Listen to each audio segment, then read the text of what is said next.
Well, I'm Abe Abish, retirement planner and founder of Abish Financial Services, where we specialize in helping our clients build custom retirement plans. And we believe one of the most important things, if not the most important thing, for every retiree to have is a clearly defined income plan for the years after they leave their working world. And for everyone, Social Security is a super important part of their retirement income plan. But as you may have heard, the Social Security system is likely in trouble. There is a lot of concern over the fact that unless Congress acts, there could be benefit cuts by 2034. So today, we're talking to David Duley. David, welcome to our show. It's great to be here, Abe. Thank you very much for having me. Of course. David is the founder of Plan Gap and the co-founder of Social Security Risk Score. He knows the program inside out and is one of the most sought-after Social Security experts in the country. And so, David, Social Security is a huge decision for our clients, one that every retiree needs to get right. But with the lingering threat of potential future benefit cuts, many are wondering if their Social Security check's even going to be around. If it is it going to be reduced? If it's going to be reduced, how do they fill the gap? So that's what I'd like to talk to you about today, what those options might be. But first off, why don't you just give us a little bit of a background on yourself, how you even got here, where you grew up, and then how do you got to the point where you are such a great Social Security expert? Well, thank you, Abe. Yeah, the genesis of all this is very interesting. I was fortunate enough to be born in Flint, Michigan. That's sort of where I spent the first 18 years of my life, and most people know that was the birthplace of General Motors, at one point the largest corporation in the world. So a lot of my family and friends were affiliated with the automobile industry, affiliated with General Motors.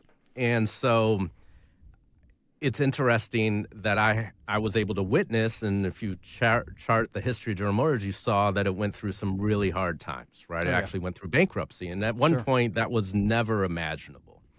And so I grew up with this idea that big companies were risky. And so I became an entrepreneur at age 23. I started my first company because I thought, wow, I don't want to show up someplace, put 25 years in, and then on a Tuesday say, we don't know if we don't need you anymore. And all the plans and a lot of the pensions were renegotiated, et cetera, et cetera. And so, I had a very good career as an entrepreneur, and I was kind of looking for my next thing. And this is sort of how it leads into me being curious about Social Security. I was on a flight and I overheard an older couple, and they were concerned about the direction of America and brought up what you just brought up, which is what's going to happen when Social Security runs out of money. I don't trust it's going to be there. And I, as a younger person, thought, I'm not really counting on Social Security. I don't think it's going to be there. But the fear in their voice was like the fear I heard growing up in Flint, Michigan. Like, is General Motors going to lay us off? Is General Motors going to change our retirement plan, et cetera, et cetera? And I thought, certainly there's something these people can do. Certainly there's a way they can help fill that gap. Certainly there's some information out there to find out if they're really at risk for Social Security cuts. And unfortunately, a lot of those things didn't exist. And so 5 years ago, we went on a mission to try to provide those answers and solutions to Americans.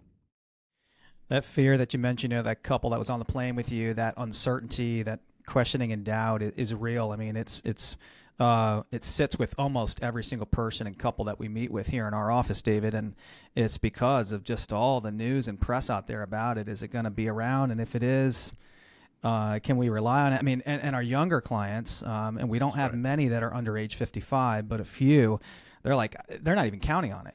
And for myself, I'm in my 40s. If it's around, it's around for me. And I hope it is because I've been paying into it. However, I'm not going to be dependent on it. I'm not going to be dependent on it at all. Again, if it's there for us and my generation, probably just icing on the cake. I've heard you say that Social Security could be the retirement income pandemic of the next decade. And I've also heard you say that Social Security is really the largest annuity in the history of mankind. So why don't we do a little history lesson here and go back to that first person that received a Social Security check, and what was wrong with it then? What was wrong with the program then, and where have we gotten today with it? Yeah, so very interesting.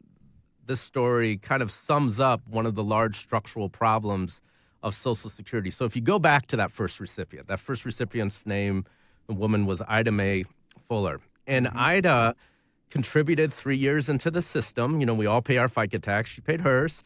And she put in almost $25. And so she then turned the income stream on. At that time, the full retirement age was 65. It's now 67. But at that time, 65, and she turned it on, and she actuarially was only supposed to live a few more months. People were living a little bit past 65 at that time. And so she turned it on. She got her first check. Her first monthly check was for like $22. And then the next month came, and then she lived to be 100. And so in that time, she contributed $25, and she took out almost $23,000 Wow. for like a 90,000% return on her investment. And so what that shows, so before crypto, it was the first. And so what that shows is that longevity plays a massive role in what the liabilities are for this program. And as people live longer, the drain, the strain, the pull on the system becomes exacerbated. And back then, there were 5, 6 people contributing to the system for every retiree. Now we're approaching 2.5 because of the demographic shifts. Right. And so the math just isn't working. And so you're right. I have called it the retirement income pandemic because the reality is if you have $2.5 million or less of retirement savings, Social Security is going to play an important role in your retirement plan. Just if you have $1 million, done everything right, you've paid into the system, you have a 4% withdrawal rate, right? And I know the debates around that, but you're able to pull $40,000 down a year, and let's say you want to live off $80,000. Most likely, Social Security is going to be $40,000, $50,000 in that household. So now that's half of your retirement income. So what happens when the fears come true that the government's talking about, that the politicians today are talking about a lot during an election year? And so that's what's in store for us. So with that, studies show that program reserves could dry up by 2033, 2034. Now we're talking about just 10 years or less away. I mean, we've been, educating the community here on retirement for well over a decade, and we were talking about these problems back then. Now we're just 10 years or less away from seeing problems, and as you've mentioned before, these problems won't get fixed until the last possible hour. So 10 years from now, we could likely see a benefit cut of 20% on everybody's Social Security checks. What do you think will happen at that point? Because you hear things like full retirement age getting pushed back to 70, 72. You hear things like taxes going up. A lot of our clients are concerned with that. What do you think can be done to save the program? And what are your thoughts on the ways that you think Congress will need to step in to help? That's a great question. And my thoughts on this have changed since I started sort of this company and this mission 5 years ago to where I am today. 5 years ago, I think there was a common thought that people at or near retirement probably wouldn't be affected by change, right? And that their Social Security is probably baked in, they've contributed, they're close. And I used to believe that until I looked at the data. And the reason I've changed my mind, and a lot of people that I know kind of in think tanks have changed their mind, is the demographic shift of the voting electorate. And so let's say primarily we're talking about baby boomers, Social Security reform. That 10-year time frame is, again, mostly baby boomers that are at or near retirement still. Some Gen X, but mostly baby boomers still. Right. And so you look at that and say, how much of the electorate do they represent, the voting power? 4 years ago, the boomers represented 50% of the voting power. 10 years from now, they're only going to be 20%.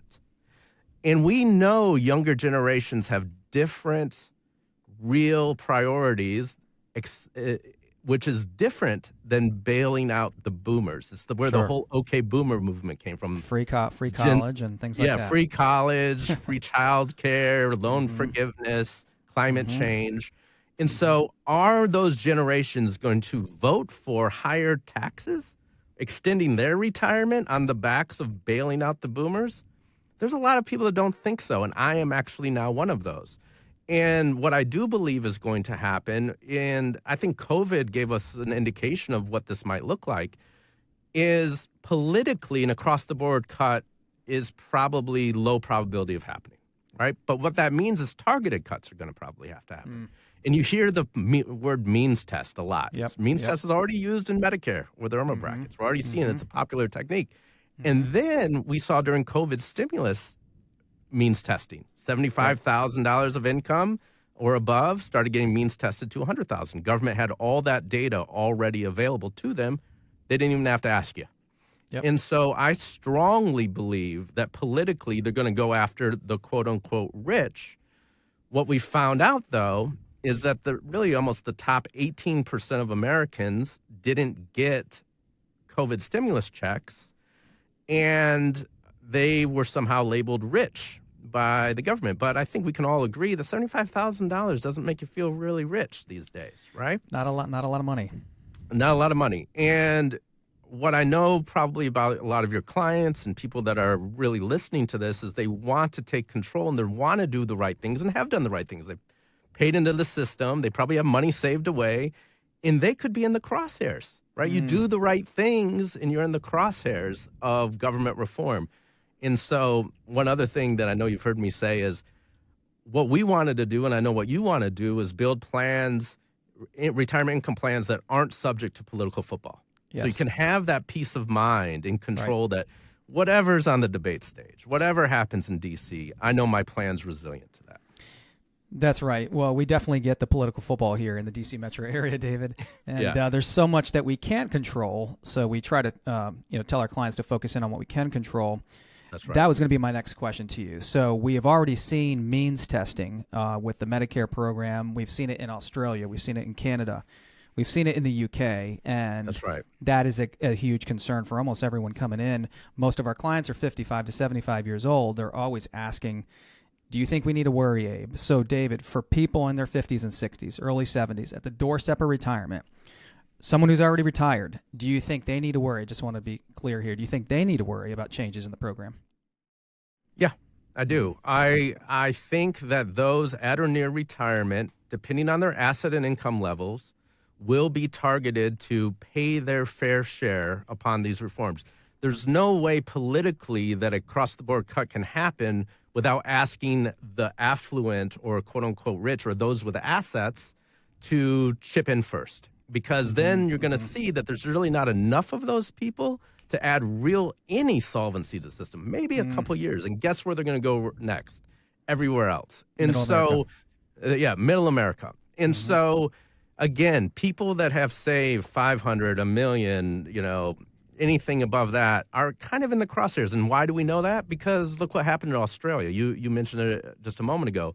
$608,000 or more of retirement assets got means tested to zero of their Social Security being paid. And so there's this misunderstanding, I think, out there that there's no way they can test assets. Well, the government, I think we've learned, can kind of do whatever they think they can try and get away with. And if you're forced to attest whether or not you have assets and you lie, there's repercussions to that, right? And so that's what happened in Australia. So if you have to attest saying, hey, how much retirement assets do I have? Yes, they can means test it that way. And so the math does not fundamentally work in any scenario without benefit cuts in some form or fashion. The rules of the game constantly change, and that's a difficult thing to keep up with. So if these possible Social Security problems become a reality in the years ahead, we're talking just 10 years away probably, people want to know what options they have to potentially replace a reduction in their income.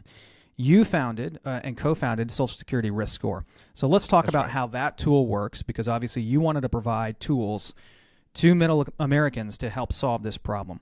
How can someone help figure out where they stand now? What kind of proactive steps can be taken to fill this potential gap down the road? Great question. So what we discovered is, at the end of the day, people want to know what happens in D.C. and how that affects them personally. And there wasn't really a deciphering tool out there that says, based on my unique information, Abe's unique information, Dave's unique information, how likely am I to be affected by some of these proposals? And what would have happened if I was around during the 1983 reform? Would I have been affected? Stuff like that.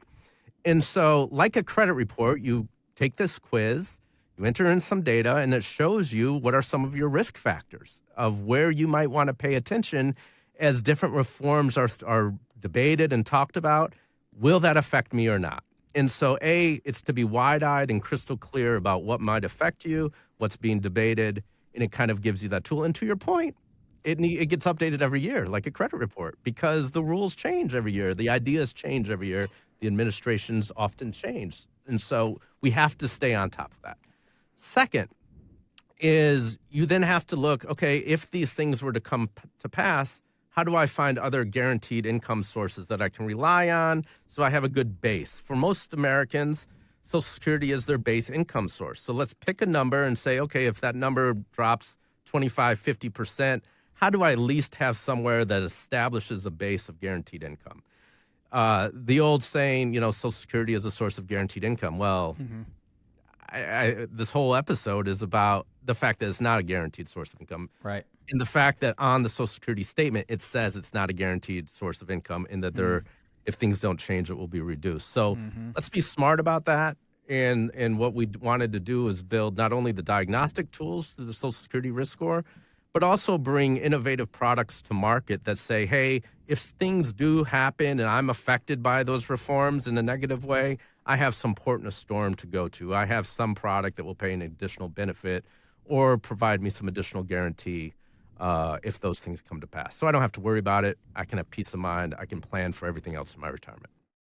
We're always running all these scenarios with our clients, right? What if this, what if that, and just testing everything. And so there's all this risk out there, tax risk, stock market risk. Right. We now have policy risk that could affect Medicare, Social Security, things like that. So if you're concerned about your Social Security benefits and what may happen to the program in the years ahead, we can help you get your own Social Security risk score, plus show you options on ways that you may be able to put guardrails around your retirement income plan in general. Just go to our website, theretirementkey.com. You'll see information right at the top of the page. You can fill out a form, and someone from our team will reach out soon after to speak with you and to see if there are ways that we can help. We also have links posted in the show notes, so you can just click there or find us again at theretirementkey.com. David Duley, it's been great having you on our show today. Thank you so much for joining us as a guest and talking to us about Social Security, and it's been great having you on our show. It's been a real pleasure, and thank you for the good work you're doing on letting people know and empowering them with solutions. So thank you. Thank you, David.